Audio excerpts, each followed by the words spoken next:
அக்ஷர பிரம்ம யோகம். அர்ஜுனன் கேள்விக்கு பகவான் ஸ்ரீகிருஷ்ணர் பதில் தர்றாரு. ரொம்ப உயர்ந்தது பிரம்மம், அது அழிவில்லாதது. ஜீவாத்மா அப்படிங்கிறது அத்தியாத்மா. உயிர்களை பிறப்பிக்கும் விசர்க்கம் என்பது கர்மா.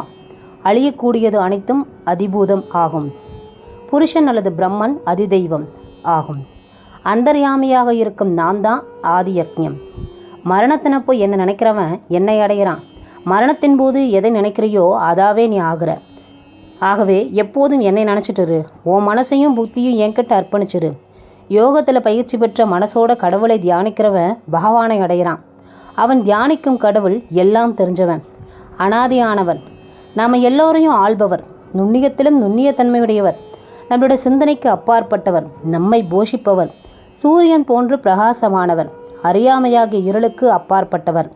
இறக்கும் தருவாயில் யோகத்தினால் புருவங்களின் மத்திகள் பிராணனை நிலைநிறுத்தி பக்திபூர்வமான மனதுடன் கடவுளிடம் மனதை ஒருமுகமாக செலுத்துபவர் திவ்ய புருஷனை அடைகிறார்.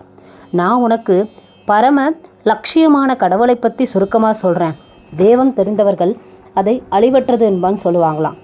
பற்றை விடுத்து போராடும் சந்நியாசிகள் இதில் இணைஞ்சு விடுவாங்களாம். பிரம்மச்சரிய நெறியை கடைபிடிக்கிற பிரம்மசாரிகள் இதை விரும்புவாங்களாம்.